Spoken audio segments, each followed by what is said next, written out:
தந்தை மகன் தூய ஆவியின் பெயராலே ஆமேன். யோவான் எழுதின சிறந்த வாசகம் அதிகாரம் 11 இறை வசனங்கள் 19 முதல் 27 முடிய. அக்காலத்தில் சகோதரர் இறந்ததால் மார்த்தா மரியா இவர்களுக்கு ஆறுதல் சொல்ல பலர் அங்கே வந்திருந்தனர். இயேசு வந்து கொண்டிருக்கிறார் என்று கேள்விப்பட்டதும் மார்த்தா அவரை எதிர்கொண்டு சென்றார். மரியா வீட்டில் இருந்து விட்டார். மார்த்தா இயேசுவை நோக்கி, ஆண்டவரே, நீர் இங்கே இருந்திருந்தால் என் சகோதரன் இறந்திருக்க மாட்டான். இப்போது கூட நீர் கடவுளிடம் கேட்பதையெல்லாம் அவர் உமக்கு கொடுப்பார் என்பது எனக்கு தெரியும் என்றார். இயேசு அவரிடம், உன் சகோதரன் உயிர்த்தெழுவான் என்றார்.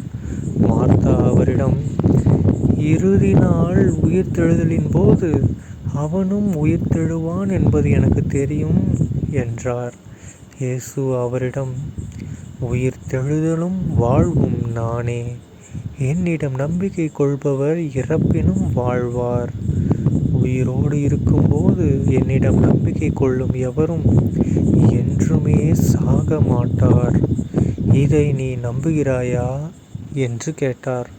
மார்த்தா அவரிடம், ஆம் ஆண்டவரே, நீரே மெசியா, நீரே இறை மகன், நீரே உலகிற்கு வரவிருந்தவர் என நம்புகிறேன் என்றார். ஆண்டவரின் அருள்வாக்கு. கிறிஸ்துவே உமக்கு புகழ். அன்பார்ந்த சகோதர சகோதரிகளே, இன்று பொதுக்காலம் 17ஆம் வாரம் ஜூலை 29ஆம் தேதி 2024 வருடம் திங்கட்கிழமை. இன்றைக்கி பார்த்திங்கன்னா நாம் புனிதர்களான மார்த்தா, மரியா, லாசர் இவருடைய நினைவு நாளை நம்ம கொண்டாடுறோம். ஓகேங்களா? இவங்க 3 பேருமே மிக மிக முக்கியமான ஆளுங்க நம்ம இயேசுடைய பணிகளில். ஏன்னா அவங்களுடைய நம்பிக்கையே வேறு லெவலில் இருந்தது. கரெக்டுங்களா? லாசருங்கிறவர் இயேசுக்கு ரொம்ப ஃப்ரெண்ட்லியாக இருப்பார். ஓகேங்களா? அதே மாதிரி தான் மார்த்தா, மரியா அவங்களும் நம்ம இயேசு முழுமையாக நம்பினாங்க. எந்த அளவுக்குன்னு பாருங்கள். நீங்கள் இப்போ கூட கேளுங்க, இயேசு கடவுள் கொடுப்பாரு, நீங்கள் தான் கடவுள், நீங்கள் தான் வரவிருந்தவர் அப்படின்னு அந்தளவுக்கு நம்பிக்கையோடு இருந்திருக்காங்க பாருங்கள் மார்த்தா, மரியா 2 பேரும். அதுவும் இல்லாமல் இயேசுவோட சீடர்கள்லாம் அந்த காலத்தில் பல ஊர்களுக்கு நற்செய்தி அறிவித்த பின்னாடி இவங்களாம் ஒன்று கூடுவாங்க இல்லைங்களா? அப்போ இவங்க தான் அவங்களுக்கெல்லாம் என்ன பண்ணியிருக்காங்களாம், சாப்பாடெலாம் கொடுத்து தங்குறதுக்கு இடமா ரெடி பண்ணி வர்றவங்கள உபசரிச்சுருந்துருக்காங்க. ஸோ அந்த காலத்திலேயே பல திருத்தொண்டுகளை ஆட்டிருந்துருக்காங்க. திருத்தொண்டுன்னு என்ன? அதாவது குருக்களுக்கு, அதாவது சீடர்கள், திருத்தூதர்களுக்கு தொண்டு ஆட்டிட்டு வந்திருக்காங்க. அவங்களுக்கு மட்டும் கிடையாது, நம்ம இயேசப்பாவுக்கே தொண்டு ஆட்டியிருக்காங்க. ஓகேங்களா? ஸோ அந்தளவுக்கு மிக மிக முக்கியமான புனிதர்கள். தன்னுடைய சகோதரனுக்காக எப்படி நம்ம இயேசப்பா கிட்ட வேண்டி அவருக்கு உயிரையே பிரித்து கொடுத்துட்டாங்க.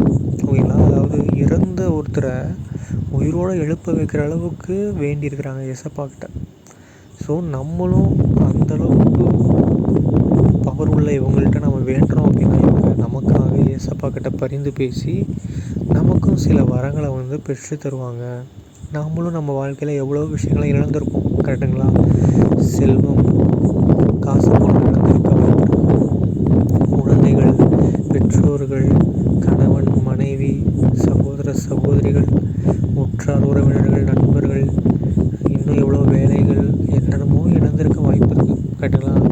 ஸோ அது எந்த இழந்திருந்தாலும் ஏசப்பா ஒரு வார்த்தை சொன்னால் மட்டும் நமக்கு கிடைக்கும். ஏன்னா பாருங்கள், அழகாக சொல்கிறாங்க பாருங்கள், நீர் கடவுளிடம் கேட்பதையெல்லாம் அவருக்கு உமக்கு கொடுப்பார். அதுவும் பாருங்கள், இப்போது கூட எல்லாமே முடிஞ்சு போச்சு அப்படின்னு கூட கடவுள்கிட்ட வேண்டனா கண்டிப்பாக கிடைக்கும் அப்படிங்கிற விஷயத்தை இன்றைய கட்சி நமக்கு ஆழமாக எடுத்து வைக்கிறேன். ஓகேங்களா? ஸோ நம்ம எதுக்கும் பயப்பட தேவையில்லை. நம்ம செத்தே போனாலும், இருக்கிறதே கடைசி கட்டம் செத்து போகிறது, இறந்தே போனாலும் அதை நம்மளை திரும்ப கொண்டு வர முடியும். ஓகேங்களா?